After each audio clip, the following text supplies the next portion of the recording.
तो नकळतच त्यात फक्त 2 डॉट्समुळे डिवोर्सपर्यंत गेली होती केस, पण रिव्हर्स मारता आला ना.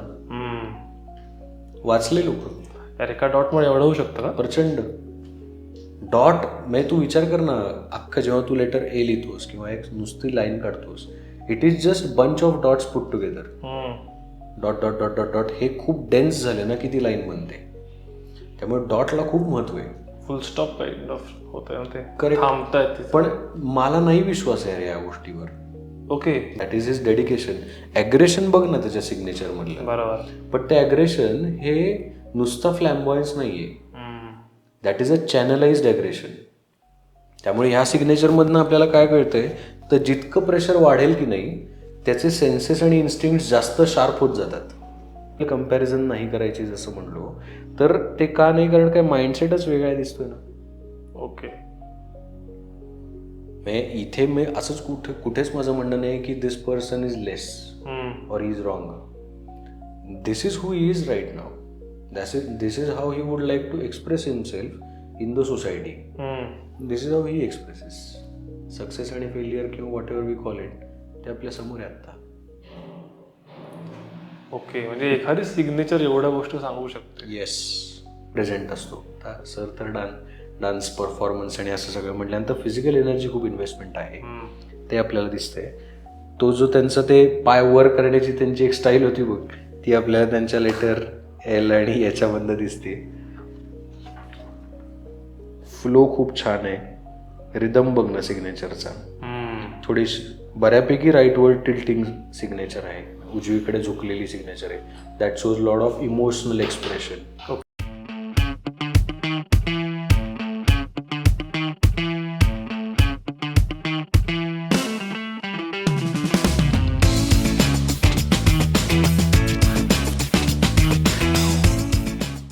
मगाशी माझं एक विचारून राहिलं, म्हणजे विचारायचं की माझी आता सिग्नेचर आहे एखादी, ओके, तर त्यात मी कुठलाही आता तुझी हेल्प नाही घेतली किंवा एखाद्या व्यक्तीने कुठलीही हेल्प नाही घेतली, त्याची तो सिग्नेचर करतोय. तर जेव्हा तू एखादी सिग्नेचर बघतो तेव्हा त्या सिग्नेचर थ्रू तुला काही दिसतं का की तो नकळत काय मॅनिफेस्ट करतोय? येस येस, खूप इंटरेस्टिंग केस झाली होती. ओके, हा. माझ्याकडे एक मुलगी आली, तिचा हँडरायटिंग अनालिसिस झाला आणि करिअर रिलेटेड होता. ओके. तिची आई तिच्याबरोबर आली होती आणि आमचं सेशन बघून त्यांना वाटलं की she should also get her handwriting analysed. म्हणून इमिजिएटली सॅम्पल लिहिलं, सिग्नेचर केली आणि मला पाठवलं. रिलेशनशिपचा जो इश्यू होता त्यांचा, त्याच्यामध्ये असं होत होतं की आता सिग्नेचर दिसत असताना त्यांचं ऑफकोर्स नाव नाही घेऊ शकत, पण मी माझ्याबद्दल जर का बोललो तर आदित्य प्रसाद ओक, APO कशी सिग्नेचर आहे. ओके. एच्या नंतर डॉट आहे, पीच्या नंतर डॉट आहे आणि ओक असं लिहिलेलं आहे. ह्या 2 डॉट्समुळे त्यांच्या रिलेशनशिपमुळे प्रॉब्लेम येत होते. ओके. असं होत होतं की पीशी जे बोलतोय ते त्याला कळत नाही, POशी जे बोलतोय ते त्याला कळत नाही आणि OAशी जे बोलतोय ते त्याला कळत नाही. ओके. बिकॉज दोज डॉट्स वर ऍक्टिंग ॲज वॉल्स. एका ठिकाणी बसलाय, मध्ये वॉल आहे आणि मग पीशी जरी बसलाय तर ते एकमेकांशी बोलतात, ते एकमेकांना ऐकूच येणार नाहीये. त्यामुळे मुद्दा जो पोचवायचा आहे तो पोचवताच येत नव्हता. ओके. आणि म्हणून आता ते अशा पॉइंटला त्यांचं रिलेशन आलं होतं की दे वर डिसाइडिंग टू फॉल पार्ट. जेव्हा हँडरायटिंग बघितलं त्यांना म्हटलं की फक्त 1च महिना द्या आणि हे 2 डॉट उडवून टाकूया आपण सिग्नेचरमधनं. त्या मुलीच्या हँडरायटिंगमध्ये पण सिमिलर ट्रेट होता, फक्त तेच एक्झाम्पल घेऊया. APOमध्ये AP एकत्र ठेवत होती, नंतर डॉट देत होती आणि मग ओक लिहित होती. ओके. आणि त्यांच्या मिस्टरांची सही त्यांनी जी दाखवली ती ओनली नेम अशी सिग्नेचर होती.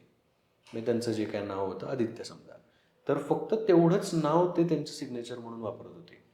तर व्हायला असं लागलं की त्या डॉट्समुळे कम्युनिकेशन बॅरियर तयार व्हायला लागलं. त्यामुळे मॅडमला असं वाटायचं की मिस्टर आणि त्यांच्यामध्ये दुरावा आहे. मुलीला असं वाटायचं की मॅडम आणि सर हे एक टीम आहे आणि त्यांच्यामध्ये तिच्या सिग्नेचरमध्ये डॉट नाहीये आणि तिला वेगळं केलेलं आहे. तिच्या सिग्नेचरमधनं तर तो डॉट काढून टाकलेलाच होता, मॅडमच्या सिग्नेचरमधनं ते 2 डॉट काढून टाकले आणि म्हटलं 1 महिना आपण ह्यावाल्या नवीन सिग्नेचरची प्रॅक्टिस करूया आणि नंतर इव्हेंच्युअली तुम्हाला जो काय निर्णय घ्यायचा तुम्ही घेऊ शकता. असं नको व्हायला की मी तुम्हाला चान्स आहे तुमच्याकडे, मी तुम्हाला ते मदत करायला तयार आहे आणि तुम्ही तो चान्स नाही घेतला आणि काहीतरी तुम्ही वेगळाच निर्णय घेतला. ओके.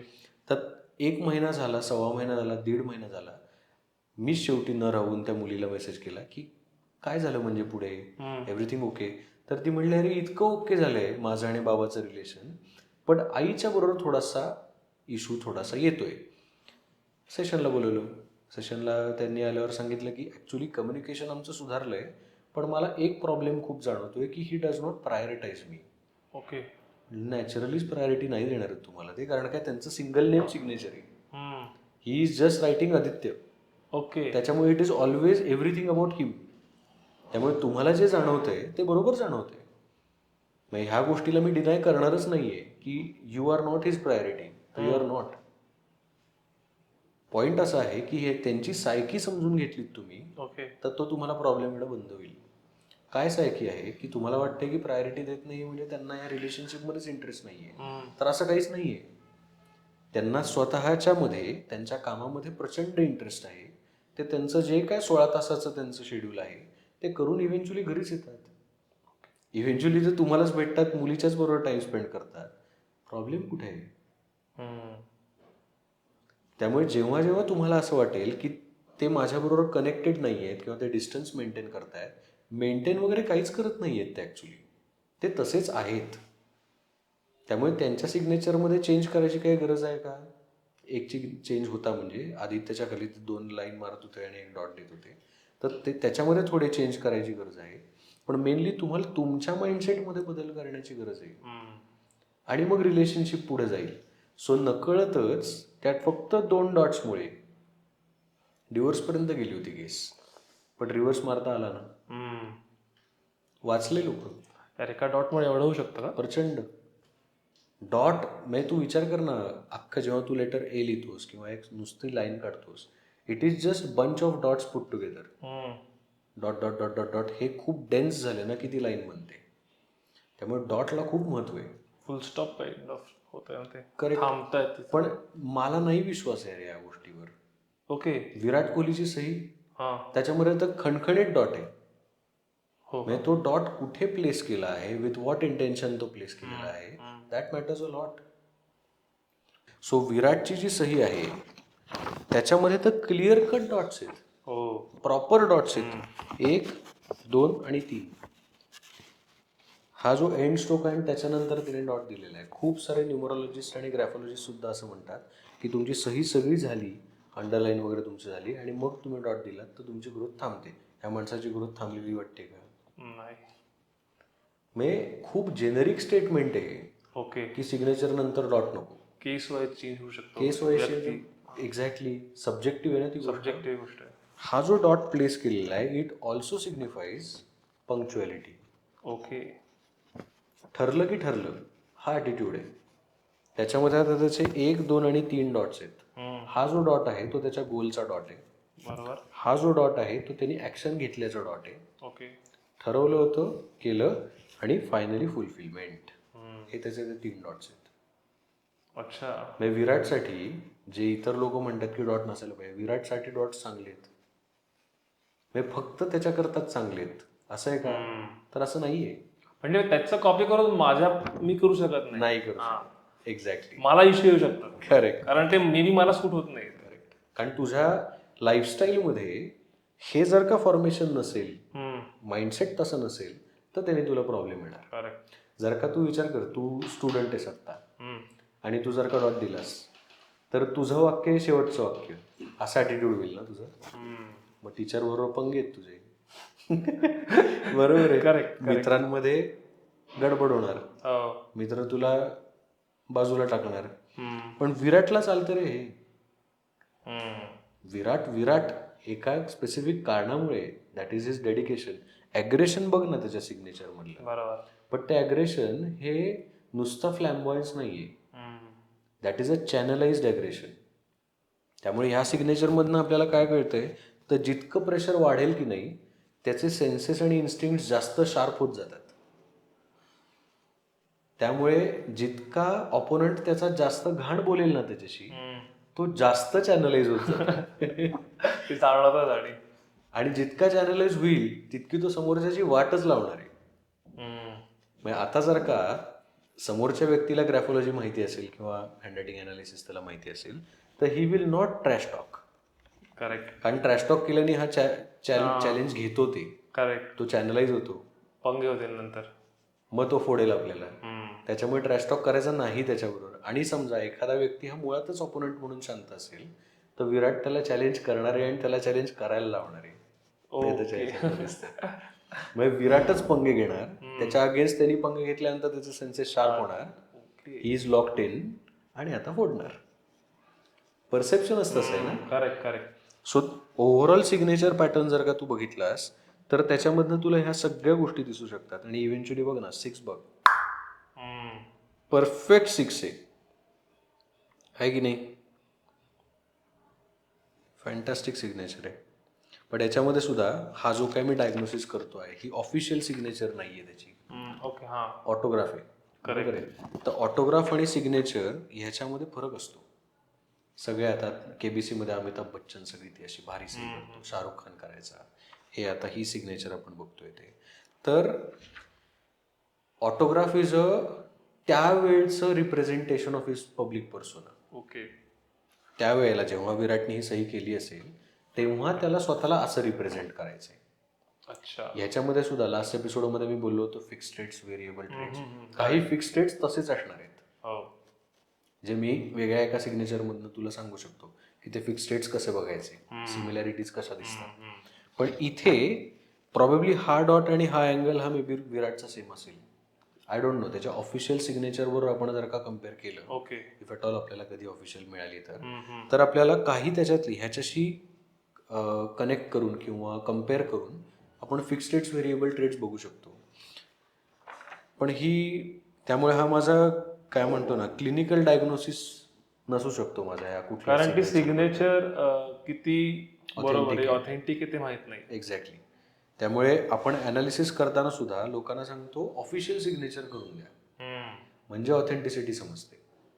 ही ऑटोग्राफ असल्यामुळे it is a public representation of what he was feeling and thinking in that moment. आणि त्याला काय दाखवायचं. एक्झॅक्टली. बरोबर आहे. अजून एक त्याच्यामधला सिग्नेचर करण्यातला एक पॉईंट असतो, how to design a signature. याच्यात की काही वेळेला रिटर्न सिग्नेचर असते आणि काही वेळेला ड्रॉन सिग्नेचर असते. Okay. Drawn signature is like चित्र, वेगवेगळे सिम्बॉल्स आणि अशा गोष्टी असतात त्याच्यामध्ये.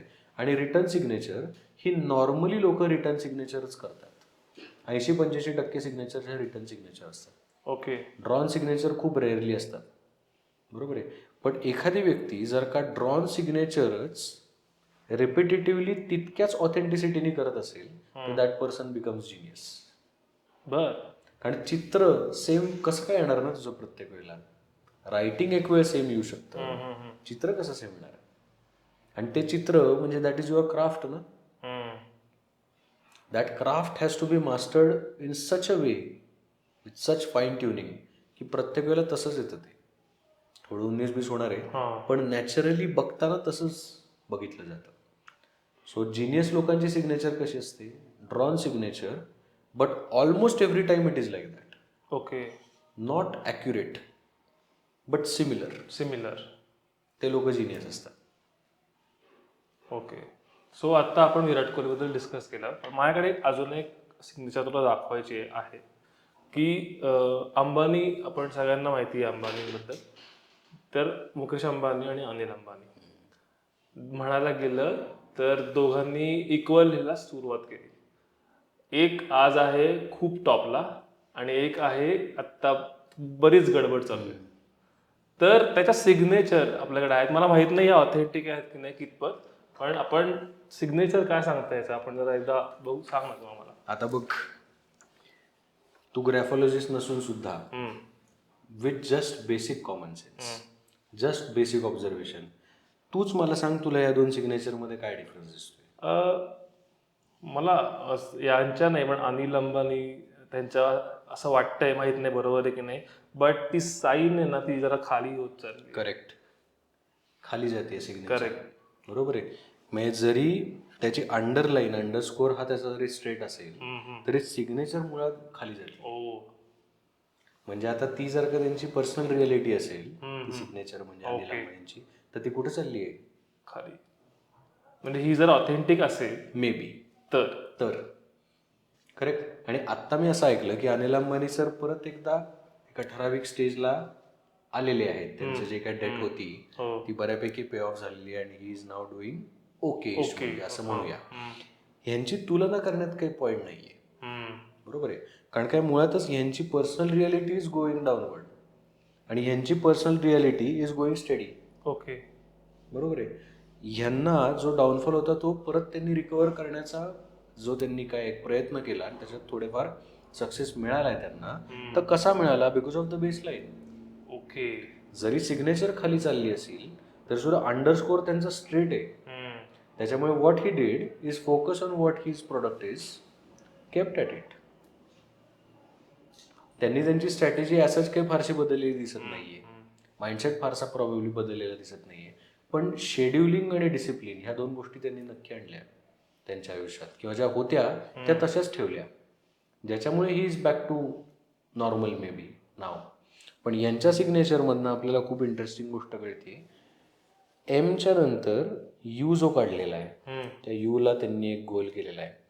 Late a U stand for random learning. Okay. म्हणजे जे आपण डेली एक्सपिरियन्सेसमधनं जे शिकतो आपण, दॅट इज लेटर यू. त्या यूला त्यांनी एनसर्कलिंग केलंय. Encircling is like I want to protect this. Okay. So त्यांचं जे एक्सपिरियन्शियल अंडरस्टँडिंग आहे ते जनरली ते कोणाबरोबर शेअर करत नाहीत, पण ते खूप शिकतात त्याच्यातनं, ज्याच्यामधनं त्यांना मार्केट स्टडी त्यांचा खूप भारी आहे. त्यांना समाजात काय चाललं हे त्यांना व्यवस्थित माहिती आहे. समाजाचे प्रॉब्लेम्स त्यांना माहिती आहे आणि म्हणूनच प्रोडक्ट्स तसे काढता येतात त्यांना. त्याच्यामुळे he is a genius. Though his signature और autograph whatever it is written autograph, it is not a drawn autograph, kind of drawn maybe. पण यूचं हे जे एनसर्कलिंग आहे ना, that is a master stroke. Okay. याच्यामुळे ह्या सगळ्या गोष्टी पुढच्या चांगल्या चालल्यात बघ. आता इव्हेंच्युअली सुद्धा इथे अंबानीच्या ऐवजी एनला त्यांनी एनसर्कल केलेलं आहे आणि खाली आणलेलं आहे. सो इव्हेंच्युअली वरच जाते बघ त्यांची सिग्नेचर. ओके. हा जो आणि स्ट्रोक आहे की नाही, गोईंग अपवर्ड आणि असं पुढे जाऊन एक डिप जातो आणि वर जातो, तर हे त्यांचं डिस्कशन आहे. ओके. त्यांचा विचार हा ॲक्च्युली इथेच झालेला आहे. जेव्हा ते रँडम लर्निंग हे त्यांच्या अभ्यासात आणतात तेव्हा. बट बोर्ड ऑफ डिरेक्टर्स जे ॲक्च्युली एक्झिक्यूट करणारे लोक आहेत त्यांचे ऑर्डर्स, हा जो डिप आहे की नाही तो त्यांचा फक्त डिस्कशनचा डिप आहे. ओके. नेमकं कोणाला कितपत जमणार आहे, त्यांची जी टीम आहे त्यांच्यामधलं जे डिस्कशन आहे हे लास्टचं डिस्कशन आहे. त्यामुळे आपल्याला ज्या वेळेला जिओचं किंवा कुठलं प्रोडक्ट लॉन्च झालेलं दिसतं, प्रॉबेबली 1 वर्षभर आधीच त्यांच्याकडे त्याचा प्रोटोटाईप तयार असतो. आपल्याला खूप काळानंतर समजते ती गोष्ट, आणि जी समजते ती ॲक्च्युली त्यांचं थिंकिंग कुठल्या लेवलला आहे बघ, आणि आपल्याकडे हे प्रोडक्ट येते इव्हेंच्युअली. ओके. हे जर का नाही चाललं तर त्यांच्याकडे ह्याच्यापेक्षा उस्ताद प्रोडक्ट आहेच already. Backup plan. That's why is a genius. म्हणून इतकी मोठी पर्सनॅलिटी आहे ती. ह्या दोघांच्या बद्दल कम्पॅरिझन नाही करायची जसं म्हणलो तर ते का नाही, कारण काय माइंडसेटच वेगळा दिसतोय ना. ओके. इथे मी असंच कुठेच माझं म्हणणं नाही की this person is less or he is wrong. This is who he is right now. This is how he would like to express himself in the society. This is how he expresses. Success आणि failure किंवा whatever we call it ते आपल्या समोर आहे आता. Okay. म्हणजे एखादी signature एवढ्या गोष्टी सांगू शकते. येस, खूप गोष्टी सांगू शकतो. माइंडसेट कळतोय. 100% माइंडसेट करतोय. आणि याच्यात सुद्धा ही जी अंडरस्कोर त्यांनी केलेलं आहे त्याला पण एक शार्प अँगल आहे बघ. शार्प अँगल आहे आणि गोइंग डाऊनवर्ड. म्हणजे इव्हेंच्युअली कितीही प्रयत्न केला तरी थोडा तो डेट राहणे वाला आहे. अच्छा. I am not predicting future, but मनामधली त्यांचं इम्प्रिंट काय आहे, शेवटी थोडं बाकी राहतच. पण समजा आता तुला सांगितलं की ह्याला जर चेंज करायचं असेल तर कुठली गोष्ट चेंज केली तर? इन कम्पॅरिझन विथ हँडरायटिंग बघायला लागेल. ओके. म्हणजे नुसती सिग्नेचर नाही, इन कम्पॅरिझन. मग ॲटलिस्ट नाव तरी कळू देत मला. नाव ते लिहितात कसं, ते कसं लिहितात ते, आणि त्यांची ऑफिशियल सिग्नेचर. एवढं असेल तरी सुद्धा सांगता येईल. जनरली नाहीच सांगत तरी सुद्धा मी, पण आता सर आहेत शेवटी, त्यामुळे त्यांना फक्त नाव आणि सिग्नेचर लिहून द्या एवढं सांगितलं आणि त्यांचा बदल केला ना तरी सुद्धा खूपशा गोष्टी बदलू शकतात. ओके. खूपशा गोष्टी. म्हणजे ह्या सिग्नेचर मध्ये चेंजेस केल्यानंतर त्यांचे जे प्रॉब्लेम्स आहेत ते सॉल्व्ह होऊ शकतात. 100%. कारण आयडेंटिटी बदलेली, ओके. त्यांचं प्रोजेक्शन बदलेल, प्रोजेक्शन बदललं की लोकांचं परसेप्शन बदलेल, परसेप्शन बदललं की मॅनिफेस्टेशन बदललं. म्हणजे एका फॅमिलीचा डिस्प्यूट त्यांनी माझ्याबरोबर डिस्कस केला होता ज्याच्यामध्ये बहिणीबरोबर थोडासा प्रॉब्लेम होत होते. ओके. आणि मेन जो माणूस होता त्यात 2 मुलं होती, मुलगा मुलगी, ह्यांच्या दोघांमध्ये प्रॉब्लेम होते आणि this person passed away. Okay. So आता त्यांचा डिस्प्यूट हा वाढला ना आणि ह्यांच्या दोघांचं पटत नाही. सो अशा सुद्धा आहे. म्हणजे जेव्हा ते प्रोफेशनली अप्रोच होतात, प्रोफेशनल सक्सेस मिळतो, तेव्हा पर्सनली सुद्धा त्यांना पुढचा प्रॉब्लेम सॉल्व्ह करायचाच असतो. रादर मी हे सांगतोच की तुमचं प्रोफेशनल चांगलं करायचं असेल रिलेशन किंवा आयुष्य तर पर्सनल पहिले सॉर्ट करा, तर तुमचं प्रोफेशन चांगलं होतच. मला वाटतं आपण थोडे अजून सिग्नेचर अनालिसिस Yes. थोडंसं बघूया काय सांगतात एखादे. मला वाटतं ही बिल गेट्स यांची सिग्नेचर आहे. आपण इंटरेस्टिंग. तर बिल गेट्स बद्दल तर सगळ्याच लोकांना माहितीच आहे की किती फ्युचरिस्टिक थिंकिंग आहे आणि कसं आहे. पण मुळातच हा जो स्ट्रोक आहे आणि हा जो स्ट्रोक आहे की नाही हा, याच्यावरनं आपल्याला असं लक्षात येतं की this person does not take criticism well. Okay. म्हणजे त्यांना ते एकतर त्यांचे जे विचार आहेत ते खूप सडन आलेले विचार आहेत. एका फ्लोमध्ये असताना अचानक विचार आला की अरे आपण असं करूया, मग तो त्यांनी कोणाच्या बरोबर तरी व्हेरीफाय केला, त्याच्यामधनं जे काय क्रिटिसिझम समजा आलं किंवा क्वेश्चनिंग आलं तर ते त्यांना आवडत नाही. ओके. त्यांना त्यांचा फ्लो ब्रेक केलेला आवडत नाही. आणि म्हणूनच आता हे बिलचं हा ॲनालिसिस झाला, पण याच्यामधलं जो गेट्समधला जी आहे, G stands for his wife. Okay. त्यांचा ब्रेकअप झालेला आहे. बरोबर ना? आय थिंक बिल गेट्स सरांचा ब्रेकअप झाला ऑलरेडी. बरोबर आहे. सो तो जो झाला त्याचं कारण काय आहे की जी लुक्स लाईक लेटर एस आणि ग्रॅफोलॉजीमध्ये एक मिलियनेअर्स जी नावाचा एक प्रकार आहे. आता इन हिज केस बिलियनेअर जी, पण हा जो जी आहे कालपासनं आलेला आणि मग हे कम्प्लीट झालेलं, हे जे फॉर्मेशन आहे याच्यामुळे स्त्री काय फेमिनिन एनर्जी बरोबर असलेला कॉन्फ्लिक्ट दिसतो. की ज्याच्यामुळे त्यांचे विचार आणि त्यांची कृती ही मॅच न झाल्यामुळे तो कॉन्फ्लिक्ट आलेला आहे. ओके. आणि मग पुढच्या गोष्टी नॉर्मल आहेत त्यांच्या. त्याच्यात सुद्धा त्यांचा जो टीचा जो क्रॉसबार आहे, ही आडवी लाईन, त्याला सुद्धा एक फ्लेअर आहे बघ. सो मुळातच त्यांचं गोल सेटिंग हे ते सगळ्या गोष्टी फ्लोमधनंच करतात. ते एकतर वाचन ट्रिमेंडस असणार आहे यांचं, त्यांचं त्या वाचनानंतर रिफ्लेक्शन खूप चांगलं असणार आहे की हे मी पुस्तक वाचलं, याच्यातनं मला काय कळलं, मला काय वाटतंय, तर हे त्यांचं खूप छान असणार आहे. आणि ज्याच्यामुळे फ्लो एकदा पकडला की त्यांना नवीन नवीन गोष्टी सुचतच जातात आणि जशा सुचतात तशा एक्झिक्यूट करतात आणि सक्सेसफुल होतात. He is a live example of how flow works आणि what it can give you in life. Brilliance. भारी. काही काही गोष्टी सोडले या सिग्नेचर मधले किंवा ऑटोग्राफ मधले तर बाकी फॅन्टॅस्टिक आहे. परफेक्ट आहे. खूपच छान आहे. खूप फ्युचरिस्टिक थिंकिंग आहे आणि भारी सिग्नेचर. मला वाटतं पुढची signature the great Michael Jackson. Yes. उत्तम. ह्याला ना डबल डेकर सिग्नेचर म्हणतात. ओके. म्हणजे मायकलवर लिहिले, खाली जॅक्सन लिहिले. तर this is the person who generally invest a lot of time doing physical activities. Physically तो तिथे प्रेझेंट असतो. सर तर डान्स परफॉर्मन्स आणि असं सगळं म्हटल्यानंतर फिजिकल एनर्जी खूप इन्व्हेस्टमेंट आहे ते आपल्याला दिसतंय. तो जो त्यांचं ते पाय वर करण्याची त्यांची एक स्टाईल होती बघ, ती आपल्याला त्यांच्या लेटर एल आणि याच्यामधनं दिसते. फ्लो खूप छान आहे. रिदम बघ ना सिग्नेचरचा, थोडीशी बऱ्यापैकी राईटवर टिल्टिंग सिग्नेचर आहे, उजवीकडे झुकलेली सिग्नेचर आहे. That shows lot of emotional expression. Okay. त्यामुळे बऱ्यापैकी हे सर माझ्या दृष्टिकोनातनं पण एक प्रकारचा एस्केप पण दिसतोय. म्हणजे की त्यांची जी इमोशनल रियालिटी आहे ती एक्सप्रेस करत असताना ते कुठल्या तरी गोष्टीपासून लांब जाण्याचा प्रयत्न करतायत का, असं एक ओके. व्हायब्रेशन दिसतंय या सिग्नेचरमधनं किंवा ऑटोग्राफमधनं. कारण काय सेन्सिटिव्हिटी खूप आहे रे याच्यामध्ये. बिकॉज मोर ओव्हर इमोशनलच व्यक्ती आहे ना. ओके. पण मायकल जॅक्सनचा अगेन एंडला प्रॉब्लेम्स खूप सुरू झाले होते. एक्झॅक्टली. तर ते दिसतंय का काय? डबल डेकरमध्ये एंडला प्रॉब्लेम्स येतातच ना रे. ओके. कारण काय जी गोष्ट तू सरळ लिहू शकतोस, विचार कर, तुला यश हे तुला नाव लिहायचं यश दिवाकर, तर तुला स्ट्रेट सुद्धा लिहिता येतं ते आणि एकाखाली एक पण लिहिता येतं. एकाखाली एक लिहिलंस म्हणजे आता नाव we are not focusing on word spacing, Michael Jackson word spacing, but we are talking about line spacing. Okay. Deep pressure. म्हणून ते एंडला थोडासा Exactly. प्रॉब्लेम्स आले. Exactly.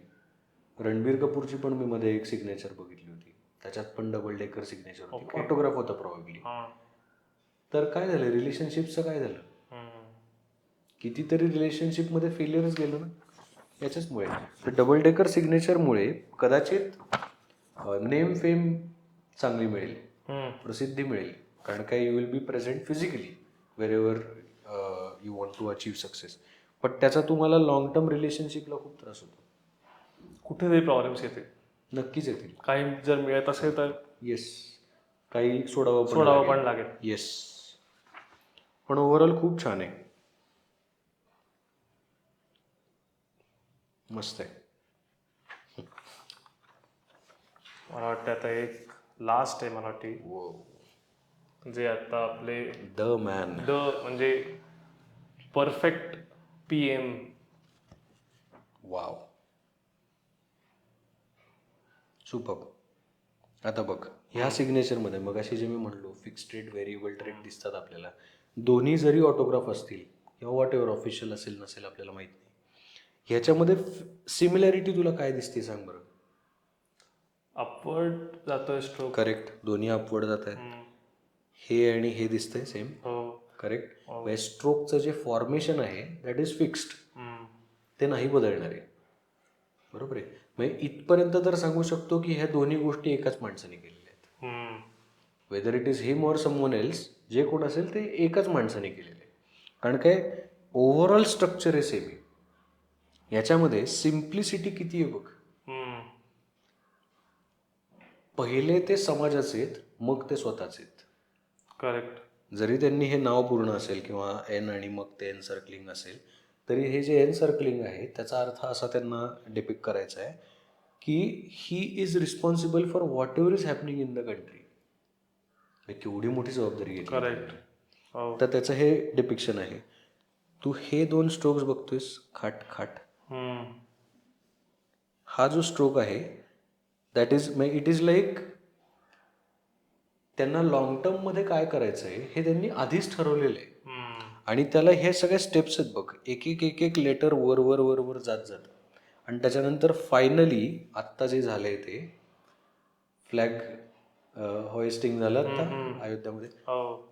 That this is the flag. Okay. That is the final act, की step by step करत करत मला शेवटी झेंडा रोवायचा आहे. आणि नॉट फॉर हिमसेल्फ, बट धर्माच्या रक्षणाकरता. करेक्ट. बरोबर आहे. आणि मोर दॅन दॅट मला असं वाटतं की हा जो फ्लॅग आहे that is a representation of not only dominance in the world but unity. Okay. आपण सगळेच देश एकत्र येऊया, सगळेच लोक एकत्र येऊया आणि एकत्र मोठे होऊया. पण याचा अर्थ असा नाही झाला की जो व्यक्ती मला खाली करण्याचा प्रयत्न करतोय त्याला मी खाली करू देईन. ही त्यांची ते डिटर्मिनेशन आहे. माझ्याशी पंगा घेऊ नका, नका. पण मला कोणाचं वाईट पण नाही करायचं. करेक्ट. जर का आपण हात मिळवणी करून आपण चांगलं करत असू किंवा करू शकत असू तर मला त्याच्याशी काहीच प्रॉब्लेम मला नाही. वाटतं आपण पाकिस्तान बरोबर आता केलं एक्झॅक्टली. की सहनशक्तीची पण एक लिमिटेशन संपू शकते आणि ती. आणि माझ्याकडे पॉवर नाहीये असं नाहीये. करेक्ट. मी वापरत नाहीये म्हणजे मी दुबळा आहे हे सहन. एक्झॅक्टली. त्यातून येतंय. हा तो फ्लॅग आहे की म्हणजे my patience is not my limitation, my patience is my generosity. I am giving you more and more chances so that maybe we will come on the same page, maybe. पण त्याच्याकरता तुम्ही काहीच प्रयत्न करणार नसाल. ते 100 गुन्हे तुमचे झाले त्याच्यानंतर ऍक्ट होईल, होणारच तोपर्यंत ना. मी तुम्हाला चान्स देतोय. आणि म्हणून तर ना की ती जी स्टेप बाय स्टेप प्रोग्रेशन आपल्याला सिग्नेचरमध्ये दिसत आहे ते हे आहे. आणि मग शेवटचा जो आहे ना तो शेवटचा कट पॉइंट आहे. ह्याच्या पुढे नाही जमणार मला, हे फायनल ऍक्ट आहे. करेक्ट. येस. सुपर. इथे पण सेमच आहे बघ. दिसतच आहे ते. Wow, great. ओके, सो आपण बऱ्याच गप्पा मारल्या. मेन म्हणजे लास्ट एपिसोडमध्ये जो आपण एक साधारण बघितलं होतं की ग्रॅफोलॉजीमुळे काय काय शिकतो किंवा काय काय शिकता येईल, काय काय कळतं. मग आपण लोगो डिझाईनबद्दल लास्ट एपिसोडमध्ये गप्पा मारल्या. आणि या एपिसोडमध्ये आपण थोडंसं पुढे जाऊन गप्पा मारतोय की सिग्नेचर जो आपल्या जवळचा सिम्बॉल आहे किंवा लोगो आहे, जो आपण डिझाईन केला पाहिजे, थोडासा विचार करून डिझाईन केला पाहिजे. या सगळ्या गप्पा मारल्या. तर आता मी एंडला हा एक क्वेश्चन मी विचारतो की 2026 येत आहे, अनेक जणांना काही गोष्टी अचीव्ह करायच्या आहेत, मॅनिफेस्ट करायच्या आहेत. आपण मॅनिफेस्टेशनबद्दल पण बोललो. तर 2026 हे एक काय म्हणतात परफेक्ट इयर कसं असू शकतं की समजा मला रिडिझाईन करायचं आहे किंवा मला या गोष्टी अचीव्ह करायच्या आहेत पुढच्या काही वर्षांमध्ये. तर 2026 हे वर्ष मध्ये मी काय काय करू शकतो आणि मी कसं करू शकतो. येस. सो 2026 ह्याचे जे टोटल आहे न्यूमरोलॉजिकली ती 2+0+2+6 इज नंबर 1. स्पिरिच्युअली आणि न्यूमरोलॉजिकली जी वर्षाची एक शृंखला असते, एक चेन असते, ती 1 ते 9 अशी असते. त्याच्यामुळे 9 वर्षाची एक सायकल आहे. त्यातलं पहिलं वर्ष हे 2026 मध्ये सुरू होत आहे. ओके. सो ज्या ज्या लोकांना त्यांचे काही स्पेसिफिक गोल्स असतील ते अचीव्ह करायचे, मॅनिफेस्ट करायचे, त्याच्याकरता त्यांनी स्वतःच्या आयडेंटिटीचा विचार करणं खूप आवश्यक आहे. ज्याचा विचार हँडरायटिंग आणि सिग्नेचरमधनं केला जातो. त्याच्याकरता लागणारा अनालिसिस, आणि नुसतं अनालिसिस नाही तर रिडिझायनिंग. ओके. लेटर ऑल्टरेशन असू शकतात, रिटर्न आणि नॉन रिटर्न ग्राफोथेरपी असू शकते. हे सगळं त्यांनी जर का करायला सुरुवात केली तर त्याचे जे पहिल्या वर्षाचे जे काय रिपरकशन्स आहेत ते 9व्या वर्षापर्यंत चालू राहतील. आणि ह्या 9 वर्षामध्ये तुमचं ओव्हरऑल लाईफ सुंदर जास्त होण्याची आपल्याला खात्री करता येईल. ह्याच्याकरता याचा अभ्यास नक्की करावा. म्हणजे 2026 हे फर्स्ट स्टेप म्हणता येईल जर तुम्हाला पुढची काही वर्षांमध्ये काही गोल अचीव्ह करायचे असतील. एक्झॅक्टली. आणि हे परफेक्ट इयर आहे की तुम्ही तुमच्या गोष्टी रिस्टार्ट करू शकता जर काही गडबड होत असतील तर. एक्झॅक्टली. ओके. सो मला वाटतंय की आपण बऱ्याच गप्पा मारल्या आणि आत्तापर्यंत लोकांनाही कळलं असेल. तर आवडला असेल हा एपिसोड तर खूप खूप आम्ही याच्या मागे मेहनत घेतोय, हा वेळ काढून येतोय. आणि त्यामुळे सबस्क्राईब करा. आणि तुमच्या काही जर क्वेरीज असतील, तुम्हाला काही विचारायचं असेल तर तुम्ही डिरेक्टली त्याला मेसेज करू शकता. निश्चित. तर तो तुम्हाला गाईड करेल. आणि अगेन आम्ही 1-2 तास जे काही गप्पा मारतो त्यातून मला एवढंच कळतं की सिग्नेचर किंवा कुठलीही तुम्हाला जर चेंज करायची असेल तर गायडन्स शिवाय करू नका. नाहीतर जे आत्ता प्रॉब्लेम्स आहेत त्याहून जास्त प्रॉब्लेम्स तुम्ही फेस करू शकाल.